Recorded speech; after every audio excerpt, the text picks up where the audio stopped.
8 members of one family, executed in their homes on a rural ridge. What could drive someone to plan such horror? On the evening of April 21st, 2016, the Roden property near Peebles, Ohio, lay quiet under a fading sky. 5 trailers formed, a loose semicircle on a wooded hill, connected by gravel paths and surrounded by fields. By dawn, 8 members of the Roden family were found shot in the head across 4 trailers and a nearby camper. 3 small children, a toddler, a 6-month-old, and a newborn only days old, were discovered unharmed but suddenly orphaned, their survival casting a haunting shadow over the crime. Around 6 a.m., a relative arrived to feed animals and stumbled on 2 bodies in one trailer. Deputies moved quickly from scene to scene. 2 more trailers held victims inside, and a lone body lay in the camper off to the side. Each person appeared to have been shot at close range, often more than once, with no signs of a struggle beyond the final moments. Valuables remained untouched. Doors showed no forced entry, and the staging suggested the killers knew exactly where to go. Investigators photographed blood patterns, traced bullet paths through walls and floors, and collected shell casings. They found multiple weapons, a semi-automatic rifle hidden in a bucket of cement, handguns stashed under floorboards or inside toolboxes, and ammunition tucked away in plastic bags. Ballistics tests confirmed that the same guns were used at different locations, proving the shooters moved between trailers with chilling precision. Forensic teams preserved every tiny clue: fibers from rugs and clothing, fingerprints on handles, and footprints in soft earth outside the camper. The rural setting posed challenges. Trailers had to be kept intact for examination, evidence stored carefully despite remote barns and sheds, and multiple sites processed without cross-contamination. Yet the care paid off as patterns emerged, showing a coordinated operation rather than a random attack. Early phone and text records revealed heated exchanges tied to a custody dispute. One victim, Hannah Roden, had resisted giving up full custody of her daughter to Edward Jake Wagner. Court filings and neighbor accounts pointed to mounting tension, threats after hearings, arguments over visitation rights, and a relationship spiraling into desperation. Investigators concluded that eliminating Hannah was the initial goal, and the other family members were killed to prevent anyone from contesting custody or seeking justice. A multi-agency task force formed. County sheriffs, Ohio Bureau of Criminal Investigation agents, and ATF specialists. They interviewed over 100 witnesses, traced vehicle movements on rural roads, and mapped property layouts using aerial photos and drones. Warrants covered trailers, outbuildings, vehicles, and personal devices as detectives hunted proof of who organized the operation and how it unfolded. Within weeks, Edward Jake Wagner emerged as the prime suspect. He vanished immediately after the killings, triggering a multi-state search that ended with his arrest at a relative's home in another state. In custody, his silence contrasted with the mounting evidence. Phone pings placing him near the ridge. On the night in question, fiber matches linking his family's vehicles to items at the scenes, and witness reports of coordinated movements among several people before and after the murders. As arrests spread to Wagner's relatives, the scope of involvement became clear.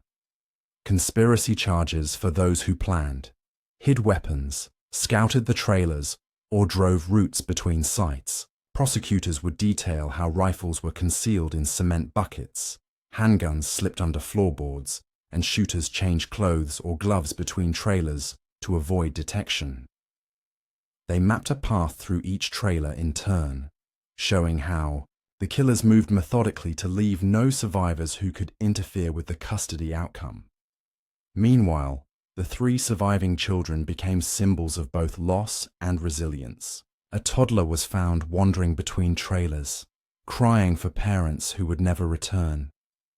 Infants lay untouched in cribs beside their mothers' bodies. Community support poured in. Neighbours offered housing and counselling. Local churches held prayer vigils. Funds were raised for the children's care. Yet the horror of a custody fight twisted into mass murder left an uneasy question. If people you know could organise such violence, what warning signs might go unheeded? Neighbours recalled tense arguments and unusual arrivals on the ridge in the days before the shootings. Some saw unfamiliar vehicles at odd hours. Others heard raised voices during legal disputes. These recollections, combined with forensic evidence, painted a picture of premeditation. The killers chose weapons, planned routes, and targeted specific individuals. Investigators understood that ordinary disputes, when twisted by desperation, and dark alliances, can escalate into unthinkable violence. Digital evidence played a crucial role. Phone records traced calls and texts among suspects, revealing coordination. Social media posts and messages hinted at tensions but did not predict the outcome. Search warrants on devices uncovered deleted conversations and location data, placing suspects at key times. Combined with ballistics charts and crime scene photos, these elements built a timeline that would withstand defense challenges in court. Community response included vigils and prayer services, focusing on care for the surviving children and reminding families to watch for signs of escalating conflicts. Schools and local groups held sessions on conflict resolution and the dangers of letting disputes fester. Law enforcement updated protocols for rural, multi-location crime scenes. Secure remote sites intact, preserve perishable evidence, and coordinate across agencies rapidly to prevent loss of critical clues. At trial, jurors would face detailed evidence, ballistics matching firearms hidden in cement buckets, fibre and fingerprint matches, phone logs showing planning, and testimony about the custody battle that ignited the plot. They would learn how ordinary family ties and legal papers became weapons in a deadly scheme. The surviving children's plight would underscore the human cost. Innocence spared physically, but left to grow up haunted by what happened. What lengths could desperation drive someone to when a child's future is at stake? That question lay at the heart of this crime and guided investigators as they traced every step of the operation. The case taught a rural community that danger can lie close to home when disputes turn violent, and that vigilance, clear communication, and early intervention in family conflicts can be a crucial line of defense against tragedy. The morning after the bodies were found, investigators faced a scene unlike anything they had seen before. 4 trailers and a camper on a remote ridge, each holding a life extinguished, and 3 small children left alone among scattered belongings and blood-stained floors. As daylight crept over the trees, teams moved in to secure each location, careful not to disturb traces that could point to the killers. They set up roadblocks on the gravel drive, taped off entrances, and began the painstaking work of logging every detail. Inside the first trailer, officers noted shell casings lying near doorways and furniture.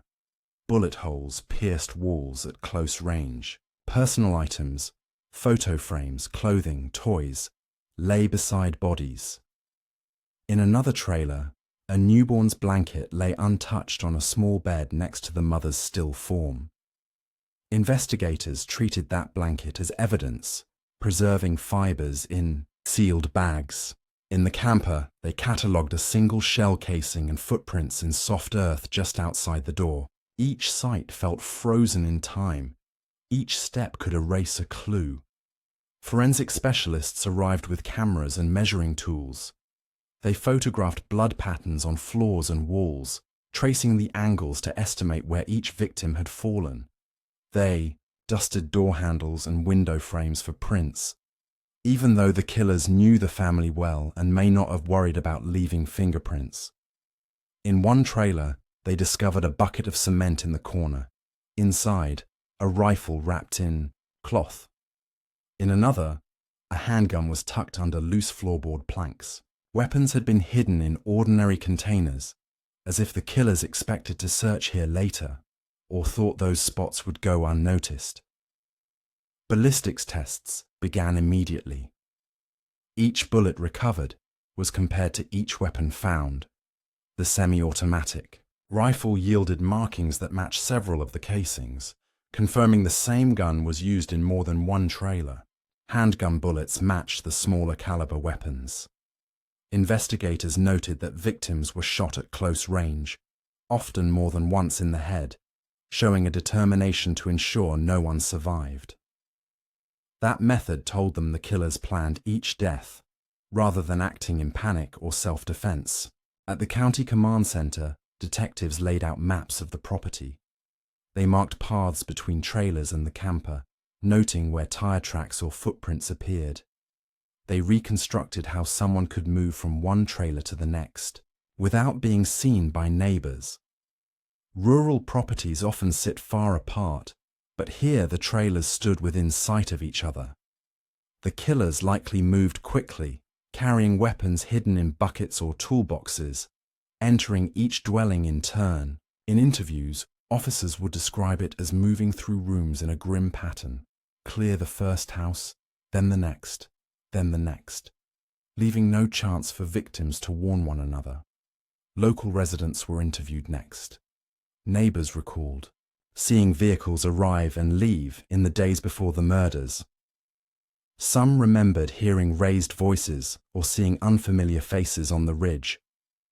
Investigators combed through license plate records, matching them to known associates of the family. They learned of tense arguments over child custody in recent months. Rumors had circulated that Hannah, one of the Roden women, fought in court to keep her daughter.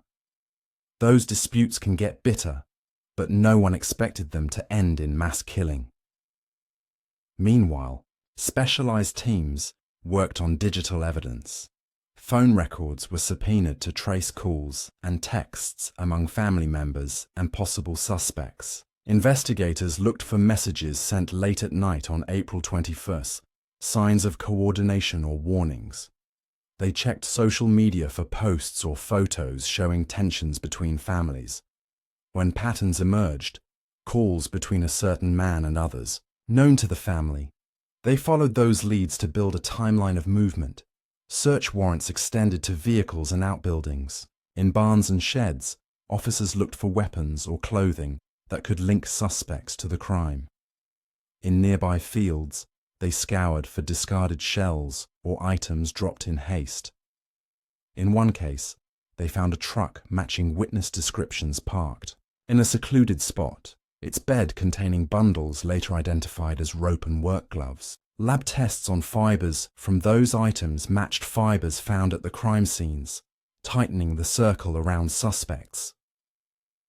Evidence of planning emerged. Forged custody documents were discovered, showing attempts to gain legal advantage if one party were out of the picture. Neighbors recalled heated family meetings where threats surfaced. In court filings, lawyers noted that Hannah had refused to share custody, despite pressure from her ex-boyfriend's relatives. Prosecutors would later say that plan began with one target, Hannah, but the killers went further, eliminating others who might claim guardianship or testify against them. Within weeks, a suspect was identified, the ex-boyfriend, whose fingerprints appeared on items connected to the weapons stash. He had disappeared immediately after the killings. Law enforcement issued an alert, and when he surfaced in another state, he was arrested. In custody, he remained silent at first, but the weight of evidence was heavy. Eyewitness accounts, phone logs, ballistics results, and the hidden weapons. His arrest led to testimony implicating family members who had helped hide weapons, scout the trailers, or drive the routes between sites. As arrests spread to his relatives, the community watched in disbelief. Longtime neighbors said the families had social ties, shared church services, community events. No one imagined a dispute could escalate to 4 execution sites on a single property. Yet the evidence showed coordination.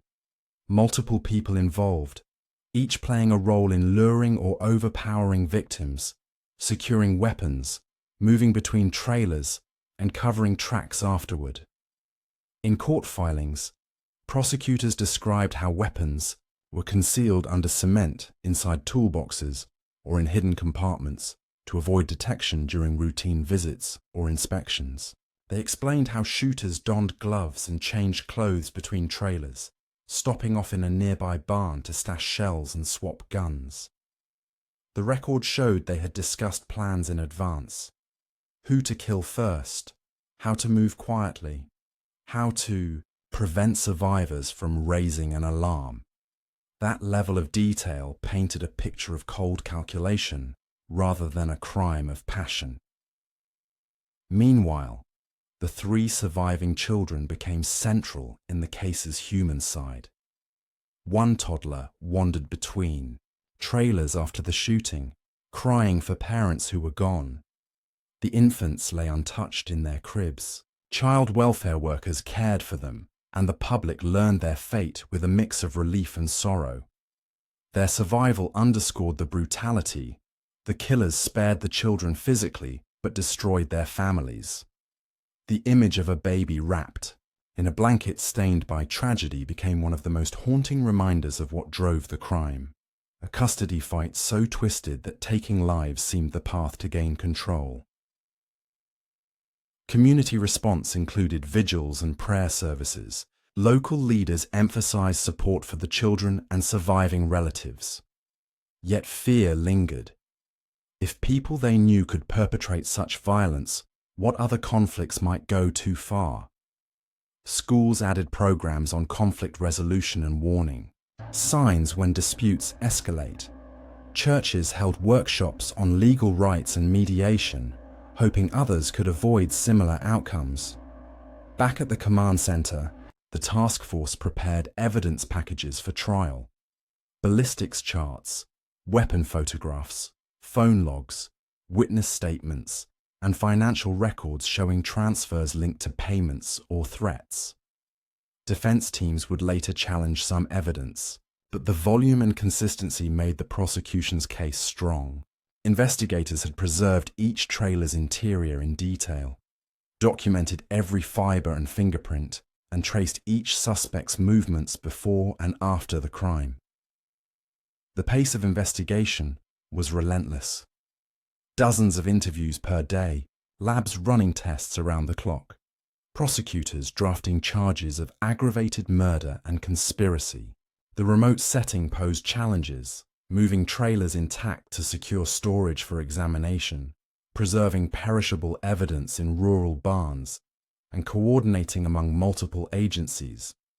But that care paid off. When the case went to court, jurors could see clear timelines, matching shell casings to weapons, phone pings to suspect locations, and motive grounded in custody documents. As the first trials approached, public attention turned to the surviving Roden children and how they would rebuild. Media coverage balanced the horror with stories of community support, neighbors raising funds, foster families welcoming the children, counselors providing care. The trials would examine not only the killings, but the broader warning signs: threats made earlier, custody battles gone awry, hidden weapons under cement. In the courtroom, these details would help jurors understand how ordinary disputes can become fatal when plans take root. By the time juries were seated, the story of that night was clear: a planned operation to eliminate anyone standing between the killers and a child custody outcome. The evidence left little doubt of who pulled triggers and who assisted. Yet the human toll extended beyond the 8 lives lost. It touched children left without parents, neighbors haunted by what happened close to home, and a region grappling with how to prevent such tragedies in the future. The investigation's scale and depth set a standard for rural crime response. Secure scenes even when locations are remote, move structures intact for analysis, track digital footprints as carefully as physical ones, and never underestimate how personal disputes can escalate. For viewers, the lesson is stark. Behind closed doors, tensions can hide lethal intent. A fight over custody may seem private, but when threatened parties choose violence, the results can destroy entire families. At sunrise on trial day, jurors stepped into the courtroom with binders full of maps, photos, and reports. They would hear direct testimony of how weapons were hidden, how plans formed, and how the killers moved from one trailer to another without pause. They would learn of the children who survived and the custody battle that triggered everything, and they would decide whether those actions warranted the harshest penalties. The echoes of the investigation remain in Pike County, in brighter attention to family disputes, in law enforcement training on multi-location crime scenes, and in the way neighbors watch for warning signs. The horror of that night endures, but so does the determination to learn from every detail uncovered in the long hours, the careful lab work, and the interviews that piece together a murder plan born of desperation and carried out with chilling precision. In the weeks after the bodies were discovered, investigators zeroed in on connections between the Roden family and the Wagner family. Phone records and witness statements pointed to heated custody battles involving Hannah Roden and her ex, Edward Jake Wagner. As detectives pieced together timelines, they noticed odd activity on the ridge before the killings. Unfamiliar, vehicles arriving late at night, neighbors hearing tense arguments, and signs that someone had scoped out the trailers in advance. A multi-agency task force worked around the clock. Forensic labs compared fibers from the crime scenes to items found in vehicles associated with the Wagner family. Ballistics reports matched shell casings to weapons recovered from hidden stashes. An SKS rifle concealed in a cement bucket, handguns tucked under floorboards, all missing from Wagner-owned properties. Digital forensics traced location data from cell phones, placing certain individuals near the trailers on the night of April 22. Every piece of evidence narrowed the circle of suspects. Within a month, Edward Jake Wagner emerged as a prime suspect. He had disappeared immediately after the murders, triggering a regional manhunt. When he was located at a relative's home out of state, officers arrested him without incident. In custody, Jake initially remained silent, but investigators already held a strong case. Phone pings showing him on the property, witness accounts of his tense custody dispute, and physical evidence tying weapons back to his circle. Under pressure, he agreed to a plea deal in exchange for cooperation, admitting his role in the killings and identifying others who took part.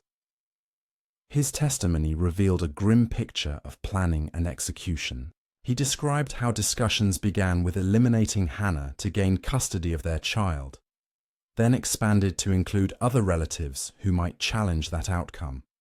Weapons were gathered over weeks, purchased or borrowed, then hidden in ordinary containers to avoid suspicion. Shooters practiced on remote land to become familiar with the weapons. Routes were mapped out so that killers could move efficiently between trailers without alerting neighbors. Jake's account explained why multiple family members were targeted. Once one person was removed, any remaining relatives could claim custody or seek justice, so they too were marked for death. Arrests followed. First came those closest to Jake: his mother, Angela Wagner, his father, and his brother George. Each faced charges of aggravated murder and conspiracy. In court filings, prosecutors laid out how the group coordinated: who acquired the rifles and handguns, who stashed them in cement buckets or toolboxes, who scouted the trailers, and who drove the routes between locations.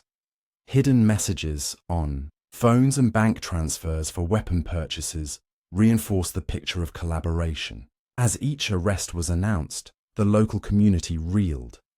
People who had once greeted the Wagners at church now struggled to reconcile neighbors with orchestrators of mass murder.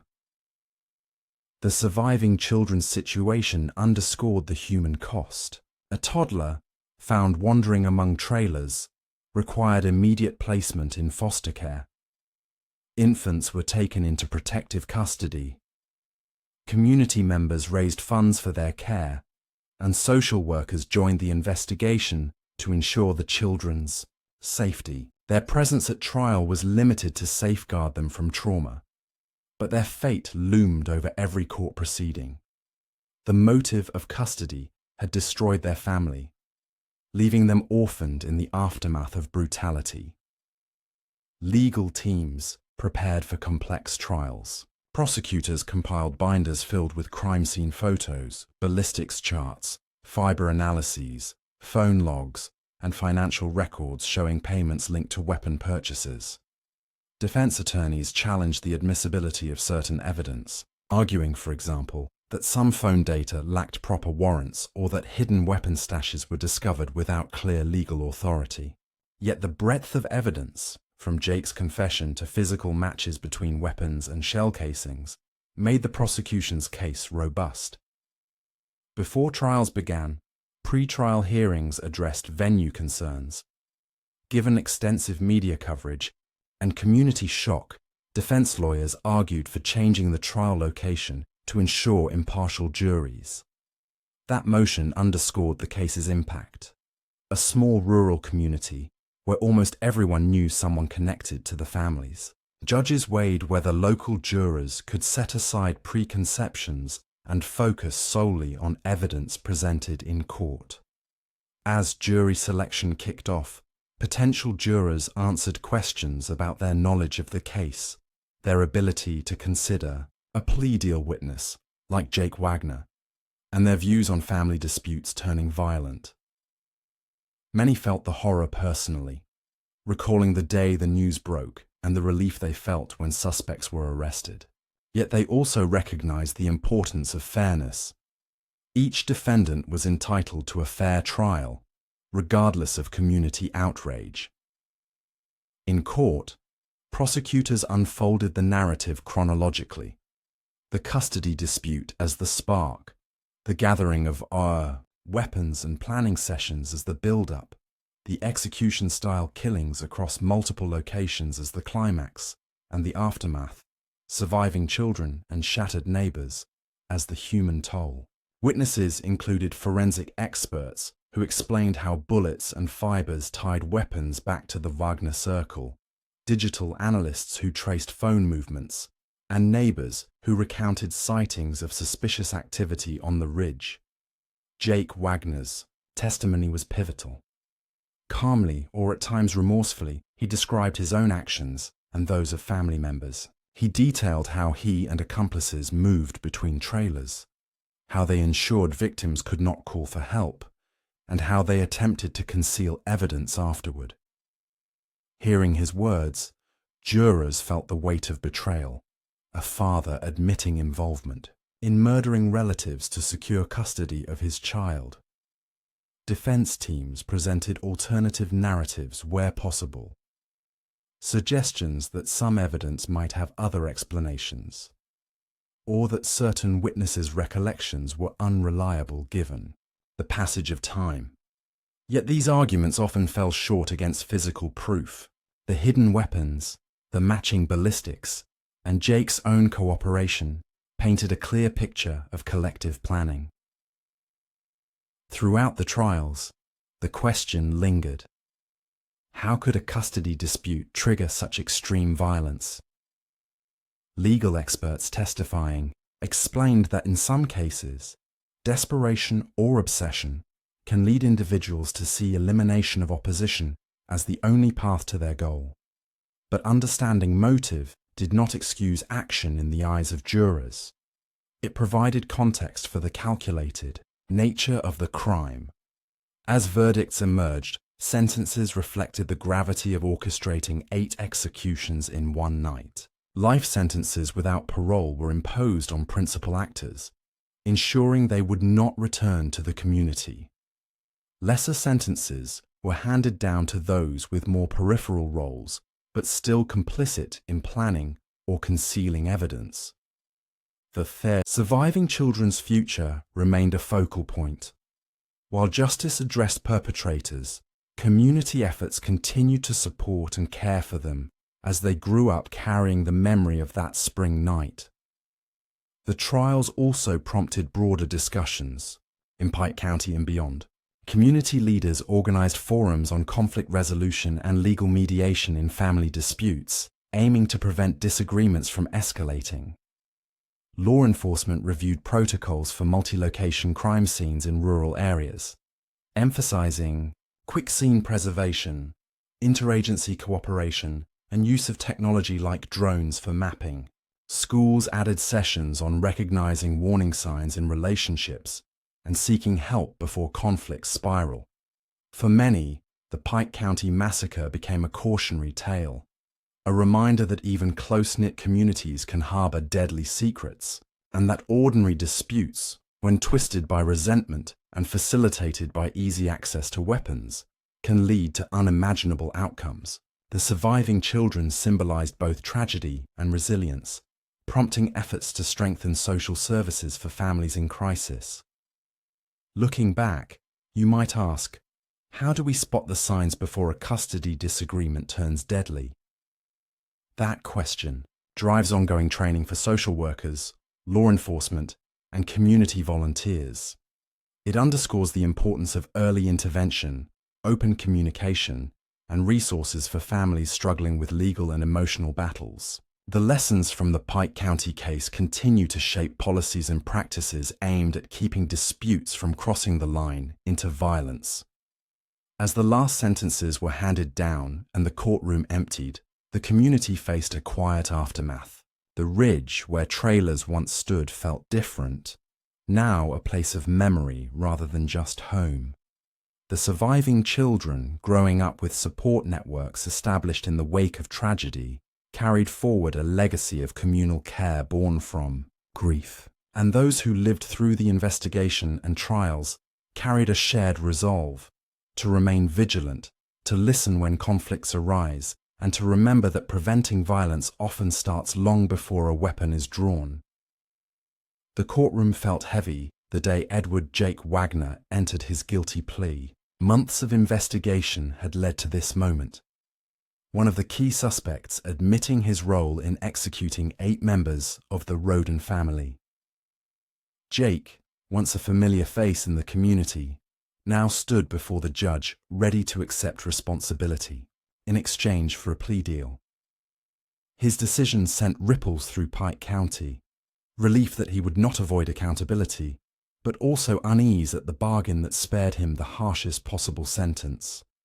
Jake's plea centered on acknowledging his actions and agreeing to testify against others involved. He described how the plan began with targeting Hannah Roden to secure custody of their child, then expanded to include relatives who might challenge that outcome. In his statements, he admitted moving methodically from trailer to trailer, carrying weapons hidden under ordinary coverings, ensuring no survivors could speak up later. Hearing these details laid bare the cold precision behind the crime. Yet by cooperating, he positioned himself for a sentence that, while severe, offered a future chance at release decades down the road. Shortly afterward, Angela Wagner, Jake's mother, also entered a plea. She had been implicated in helping plan, hiding weapons, or providing logistical support. Her agreement to cooperate meant relinquishing hope of a light sentence, but it also meant avoiding the uncertainty of trial. In court, the reading of the plea terms was straightforward. She would receive a lengthy prison term in exchange for truthful testimony. When the sentence was announced, community members listened and felt a mixture of justice served and sorrow for how family bonds could fracture so completely. In a quieter hearing, Rita Newcomb, Angela's mother, accepted responsibility for obstructing the investigation, acknowledging lies told to protect others. Her sentence was far lighter: probation and community supervision, reflecting a lesser role compared to those who pulled triggers. Yet her involvement underscored how multiple generations became entangled in a plot that started as a custody dispute but ended in mass murder. As these pleas unfolded, the surviving children of the Roden family remained central to every decision. Social workers and community members urged the court to consider the lasting impact on children who had lost parents and extended family. In sentencing discussions, victims' advocates read statements describing the lifelong scars inflicted by the killings. The judge noted these factors when determining terms.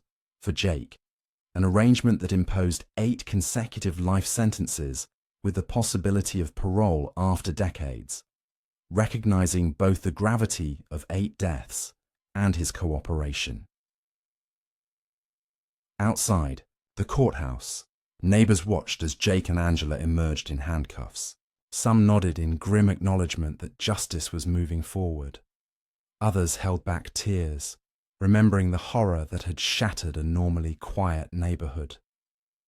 Fundraisers and support networks for the surviving children continued, with local families offering homes, scholarships, and counseling to help them rebuild after losing so many loved ones. The next phase involved other family members who had not yet pleaded. One by one, they faced pre-trial hearings. George Wagner IV, Jake's brother, chose to go to trial rather than accept a plea. His case was the first to reach a full jury verdict among those who insisted on fighting the charges. Over several weeks, the courtroom saw graphic evidence laid out. Ballistics reports matching shell casings to weapons hidden in cement buckets, fiber analyses tying clothing to scenes, phone records mapping movements between trailers, and witness testimony about tense custody disputes and preparatory meetings. Jurors listened to the same narrative Jake had outlined, how the plan had unfolded, and who played what role. When the verdict came, it was guilty on all counts of aggravated murder and conspiracy. The jury had little doubt given the volume of physical evidence alongside Jake's testimony. The judge pronounced a sentence of life without parole, no chance to return to the community. This outcome underscored that choosing trial against overwhelming proof carried the risk of the harshest penalty. As trials continued for others, legal teams debated venue changes because widespread media coverage and community ties risked biased jurors. Some defendants argued they could not get a fair trial locally, given how closely everyone had followed the case. Judges weighed these motions carefully, aware of the community's need for closure balanced against each person's right to impartial justice. In some instances, trials moved to neighboring counties to ensure fairness. Throughout these proceedings, the question hovered: how could a custody struggle transform into orchestrating multiple executions? Psychologists and legal experts sometimes testified about factors that can push individuals toward extreme actions: obsession over a child's fate, the influence of family pressure, and access to weapons. Yet understanding motive did not excuse the crimes in the eyes of jurors. It provided context for the calculated choices made. Meanwhile, the surviving children grew older under the care of relatives and foster families. They rarely appeared in court, but their welfare guided many decisions, whether to recommend lifetime sentences or allow parole possibilities. Community members continued rallying around them, setting up education funds, arranging therapy sessions, and ensuring they felt supported in a world that had shown both its kindness and capacity for cruelty. The broader community also reflected on its own role. Churches and local organizations hosted discussions on conflict resolution and warning signs when disputes escalate. Schools introduced programs about healthy family communication and seeking help when legal battles turn heated. Law enforcement agencies updated protocols for rural, multi-location crime scenes, preserving remote sites, coordinating across jurisdictions, and using technology to map evidence quickly before weather or tampering could erase clues. As more Wagner family members entered pleas or faced trial, the courtroom narratives repeated familiar patterns: evidence of concealed weapons, step-by-step movement between trailers, and the motive rooted in a custody fight gone deadly. Sentences ranged from life without parole for those who insisted on trial or bore primary responsibility, to lengthy fixed terms for those who cooperated but still played major roles, to probation for peripheral participants whose involvement was limited to obstruction or minor support. With each sentence handed down, neighbors felt a cautious relief that those responsible would not return to their roads. Yet, there was also the sobering thought that ordinary disputes, if left unchecked, can spiral into tragedies that leave lasting scars. The Pike County events prompted many to ask, how can families in conflict avoid such dire outcomes? The answer lay in better communication, mediation services, and awareness that threats, even when spoken in anger, can signal real danger if not addressed. In the final courtroom chapter, one of the last defendants, seeking to move trial location, highlighted the challenge of securing an unbiased jury in a small community. For some, this case was deeply personal. For others, it was a reminder of vigilance. When the trial ultimately proceeded and verdicts were reached, the sentences completed the legal arc. Those who orchestrated 8 executions would spend life behind bars. Those who aided them faced years in prison or supervision, and those whose roles were minimal but significant still carried consequences. By the end of these trials, the community had navigated months of court dates, testimonies, and media attention. The surviving children, though spared physically, carried memories that would need care for years to come. Neighbors continued to hold annual remembrances on the ridge, leaving flowers or planting trees where trailers once stood.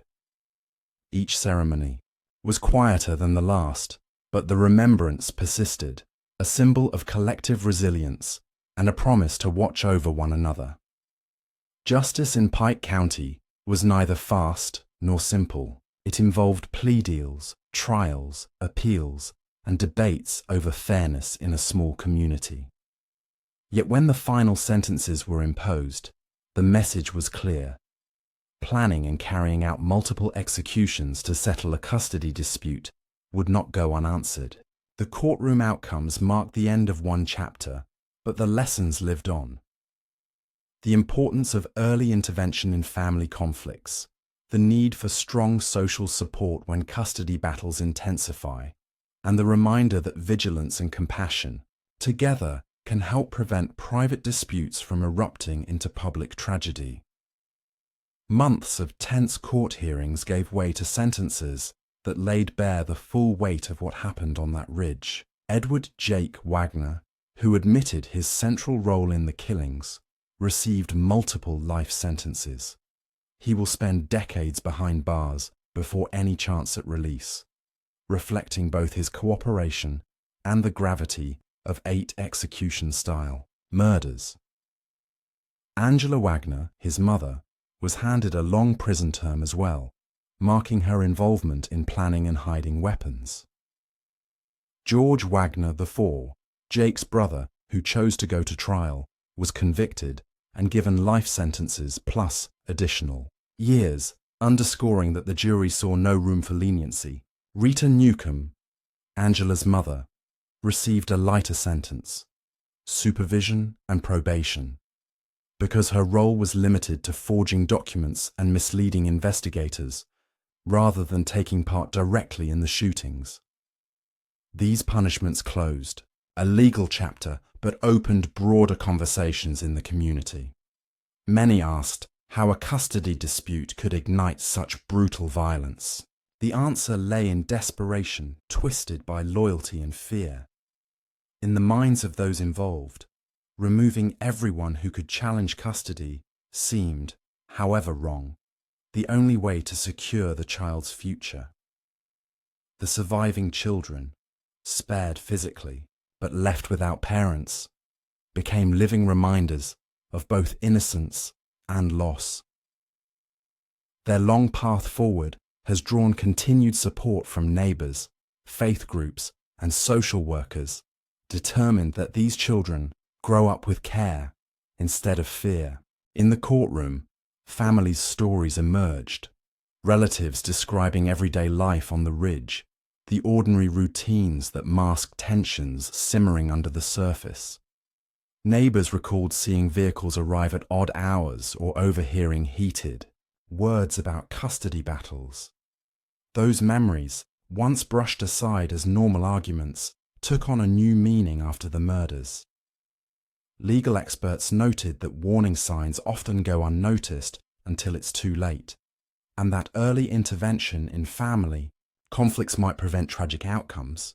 Local agencies began offering more mediation services for custody disputes, hoping to break cycles of resentment before they escalate. The trials also highlighted challenges in ensuring fair justice in a small community. Many potential jurors had deep ties to either the Roden or Wagner families. Judges moved some trials to neighbouring counties to find jurors who could remain impartial. This extra step reminded everyone that, even when emotions run high, the justice system must protect rights on both sides. Victims deserve a fair verdict, and defendants deserve a fair trial. Behind the scenes, investigators and prosecutors reflected on their work.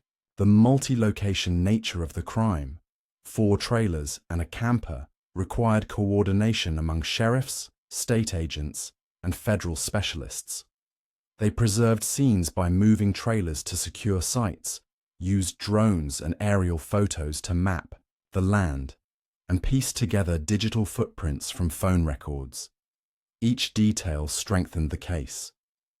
Ballistics tying shell casings to weapons hidden in cement buckets, fibers linking clothing to scenes, phone pings placing suspects at key times. That painstaking work showed how careful evidence gathering can untangle the most complex plots. As sentences were announced, many in Pike County felt a grim relief that those responsible would not return to the community. Yet relief mingled with sorrow. 8 lives lost and 3 children forever changed. Fundraisers and support networks for the orphans continued long after the trials, with local families offering homes, scholarships, and therapy. Those children represent both tragedy and resilience. They carry the memory of horror, but also the promise of a future shaped by collective care.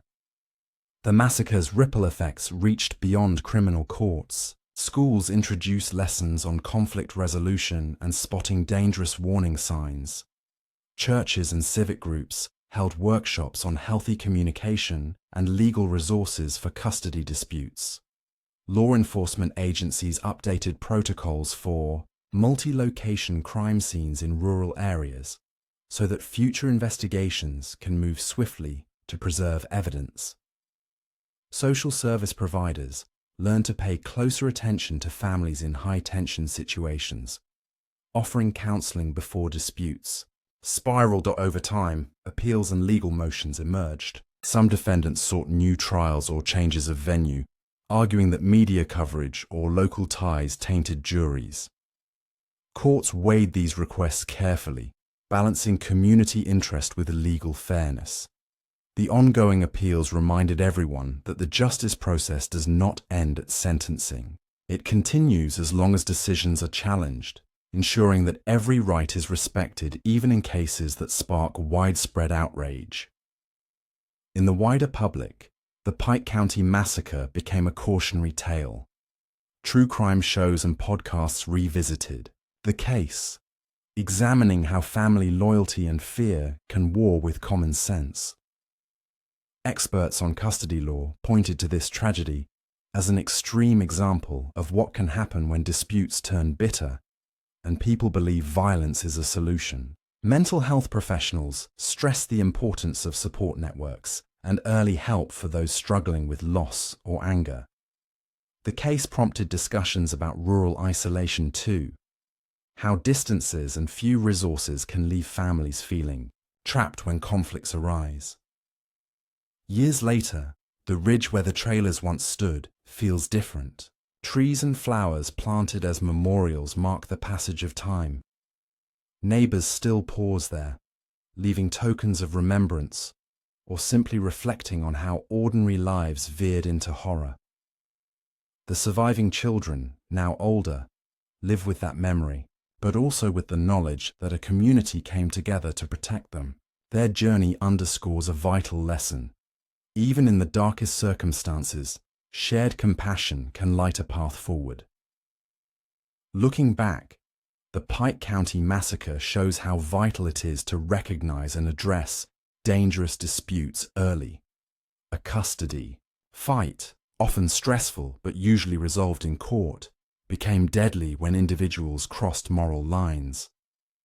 The case teaches that legal battles over children need more than paperwork.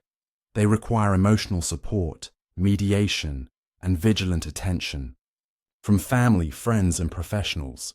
If threats or troubling talk arise, speaking up and seeking help can interrupt a slide toward violence. The sentences imposed brought accountability. Those who planned and carried out 8 executions will remain behind bars, ensuring public safety and delivering justice for the victims. But true closure comes from community healing, supporting survivors, learning from mistakes, and building systems to help families in crisis.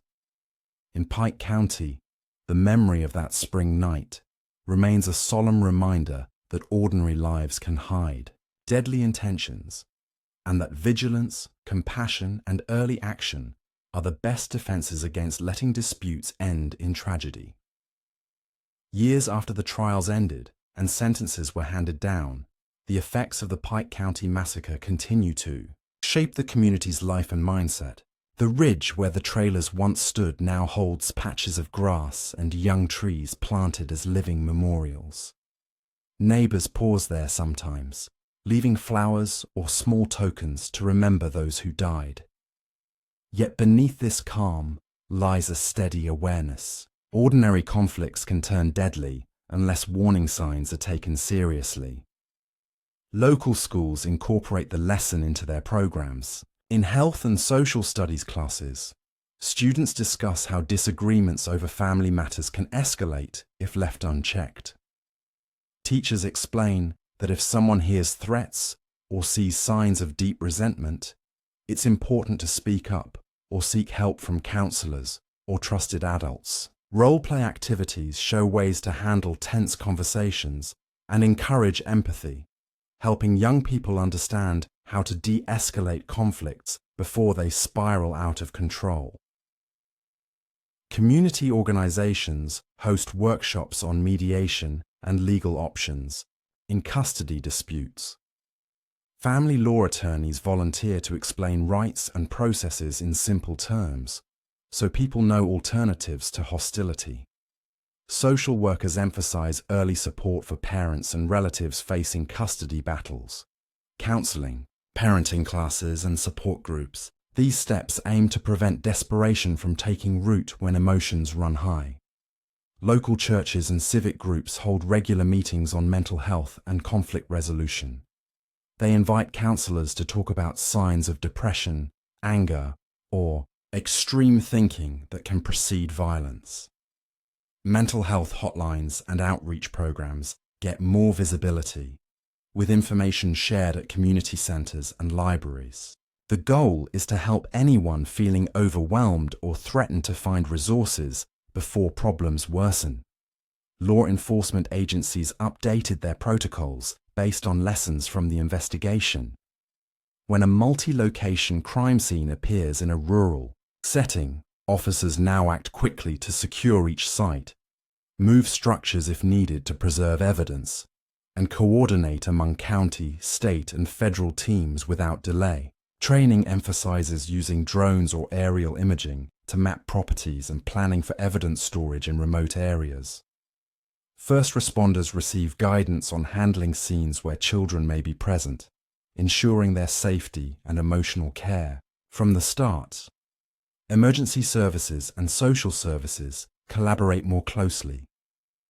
If a domestic dispute report involves custody tensions or threats, officers alert social workers to offer support and mediation before a crisis. Community health. Teams follow up after arrests or serious incidents to check on extended families or neighbors who may be at risk of trauma. This integrated approach aims to catch warning signs early and provide help before situations escalate. The surviving Roden children grow up under the watchful care of relatives, foster families, and the wider community. As they age, local mentors and volunteers offer tutoring, counseling, and activities that help them process their loss and build positive futures. Scholarship funds honor their parents' memories by supporting their education and well-being. Community events mark milestones in their lives, birthdays, graduations, so they know they are not forgotten and that many people remain invested in their success. Mental health professionals study the long-term impact on these children and others who witness extreme violence. They note the importance of consistent support rather than short-term interventions. Ongoing therapy, stable living arrangements, and caring adult relationships help mitigate trauma. Programs in the region now emphasize trauma-informed care from any young person affected by violence, using lessons learned from this case to guide best practices. County agencies review protocols for reporting and following up on threats. When someone mentions harming others or expresses extreme anger over family issues, there are clear steps for referral to counseling, legal advice, or protective measures. Hotlines and online portals make it easier to report concerns confidentially. Community outreach campaigns encourage anyone who senses danger in a dispute to reach out early, framing it as an act of care rather than betrayal. Local media reflect on the value and risk of coverage. Reporters balance informing the public about safety issues with avoiding sensationalism that could re-traumatize survivors. After the Pike County case, some outlets adopted guidelines for sensitive reporting on family violence, focusing on resources and warning signs, not only on graphic details. Documentaries and podcasts that revisit the case often include expert commentary on prevention and healing, not just the crime itself. Legal reforms at the state level receive attention. While the Pike County case did not directly change laws, it fueled discussions about how custody disputes are handled in court. Judges and legislators consider ways to strengthen mediation requirements, mental health evaluations for high-conflict parents, and monitoring after contentious hearings. These conversations aim to reduce the likelihood that someone feels driven to extreme actions when legal decisions go against them. Neighbors remain vigilant. Many keep informal networks, phone groups, or messaging chains to check in on families under stress, especially when disputes surface. They share information about local resources, from counseling centers to legal aid. This grassroots cooperation builds trust and can alert authorities if a situation seems to worsen. People recognize that community involvement can be a key line of defense against private conflicts turning violent. Annual memorial gatherings continue at the Ridge. These gatherings are quieter now, without large crowds or media presence, but they honor the memory of those lost and reaffirm a commitment to look out for one another. Sometimes a former teacher or counselor speaks about the value of kindness and communication. At times, older children who survived share their feelings, showing how resilience can grow from tragedy when supported by caring adults. First responders also share their experiences to prepare new personnel. Firefighters, paramedics, and deputies who worked on the case speak in training sessions about the emotional toll of discovering multiple victims and caring for orphaned children. They discuss self-care strategies and the importance of peer support after traumatic incidents. This openness helps maintain the mental health of those tasked with responding to crises. The case remains in legal textbooks and training modules as an example of how a personal dispute can escalate into a complex, multi-location crime. Law enforcement. Academies and criminal justice classes examine the investigation's methods, preserving evidence in remote settings, linking ballistic and fiber evidence across sites, and tracing digital footprints. Students learn the technical steps, but also the human side, the need for empathy when dealing with survivors, and the community's need for clear communication throughout lengthy investigations. Researchers and policymakers study patterns in family-related mass violence, using the Pike County case as a data point in broader analyses. They look at factors such as relationship breakdowns, access to weapons, rural isolation, and lack of early intervention. Findings inform initiatives that aim to identify at-risk situations across different communities, tailoring prevention strategies to local contexts. Over time, the ridge itself may change, perhaps a small memorial plaza or a marker explaining the lessons learned. If the community agrees, such a reminder is helpful rather than morbid. Until then, the open space and new plantings serve as a subtle but powerful testament to collective memory. The land reminds those who pass by that behind any calm landscape can lie hidden struggles, and that noticing distress or unusual behavior in neighbors can save lives. Ultimately, the Pike County massacre underscores a vital truth. Violence often begins in private tensions that go unaddressed until it is too late. Breaking that chain requires a network of care, family, friends, professionals, and neighbors ready to listen, intervene, and support before conflict turns deadly. While the legal process provided accountability for those responsible, the real, ongoing work lies in prevention, healing, and remaining alert to signs that ordinary disputes may hide dangerous intentions. Years have passed since the final sentence was handed down, yet the memory of that night on the ridge remains alive in Pike County. The trailers are gone, replaced by grass and young trees that neighbors planted to honor those who died. Yet the land still holds echoes of what happened. Ordinary homes where a family once lived, now a quiet place of remembrance and vigilance. The surviving children have grown into teenagers carrying the weight of that spring night. Friends foster. Parents and local mentors celebrate their milestones, graduations, birthdays, small victories, reminding them they are not defined by tragedy. Their resilience embodies both loss and hope. They know the impact of violence, but also feel the strength of a community that rallied to protect and support them. Pike County has woven lessons from the massacre into daily life. Schools continue teaching about warning signs in family disputes. When arguments escalate or someone hints at extreme actions, speak up and seek help from counselors or trusted adults. Role-play exercises show students how to approach a friend who seems deeply upset.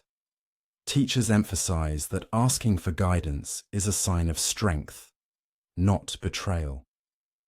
Community centers and churches host workshops on conflict resolution and legal options in custody matters. Family law attorneys volunteer to explain alternatives to hostility, such as mediation and counseling.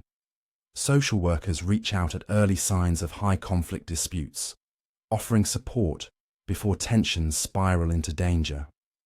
This network aims to prevent desperation from turning into violence.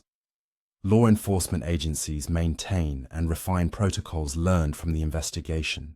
When a domestic dispute involves custody disagreements or mentions of weapons, officers coordinate immediately with social services to assess risk. Rural patrols stay alert to unfamiliar vehicles or repeated late-night visits to remote properties, knowing that unusual patterns can signal planning. Forensic teams keep updated skills for handling multi-location scenes, using drones and mapping tools to record evidence quickly, preserving scenes despite remote settings. Mental health resources in the area have expanded. Counseling services for families under stress receive more visibility.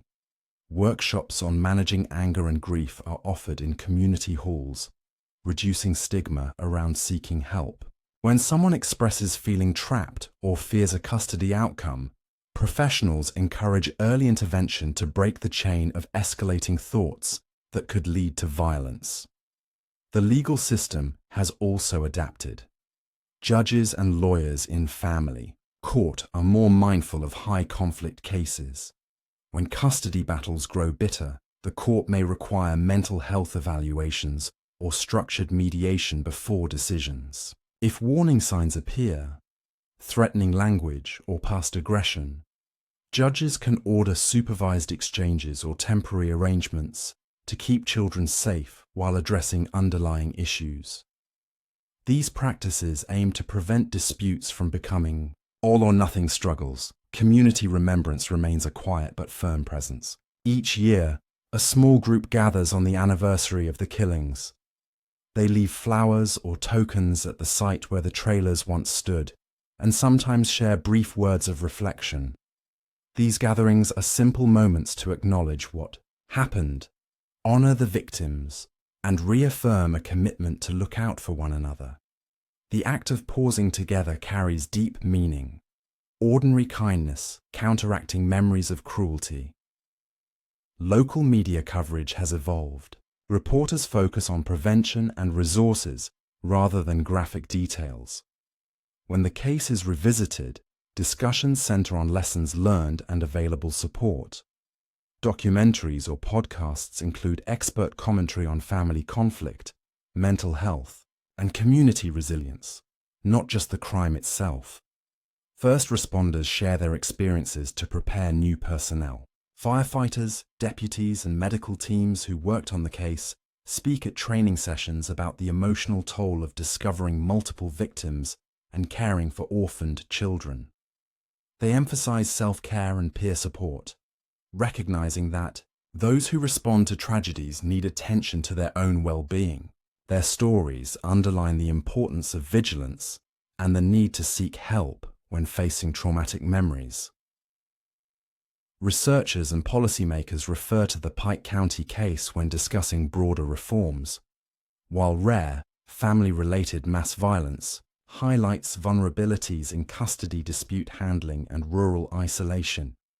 Proposals include mandatory mediation, better access to mental health evaluations in high-conflict cases, and improved coordination between courts, social services, and law enforcement. Though no single measure can prevent every tragedy, these steps aim to reduce the chance that private disputes escalate into violence. The surviving children's journey continues to shape the community's identity. Mentorship programs pair them with trusted adults who help them navigate adolescence with empathy and encouragement. Scholarship funds in the victims' names support their education and well-being, sending a message. Though violence left scars, collective compassion fosters new growth. Neighbors maintain informal check-ins, ensuring families under stress are not isolated. If someone hears unsettling talk or notices odd behavior, they feel empowered to reach out, offering a listening ear or involving professionals if needed. This culture of looking out for one another stands as a living defense against hidden dangers. On the ridge itself, the simple trees and grass serve as a subtle but powerful testament to collective memory. The land reminds those who pass by that behind any calm landscape can lie hidden struggles, and that noticing distress or unusual behavior in neighbors can save lives. Ultimately, the Pike County massacre teaches a vital truth. Violence often begins in private tensions that go unaddressed until it is too late. Breaking that chain requires a network of care. Family, friends, professionals, and neighbors ready to listen, intervene, and support before conflict turns deadly. While the legal process brought accountability for those responsible, the real, ongoing work lies in prevention, healing, and remaining alert to signs that ordinary disputes may hide dangerous intentions. Thank you for watching. If you found this video helpful, please like and subscribe for more true crime stories and community safety insights.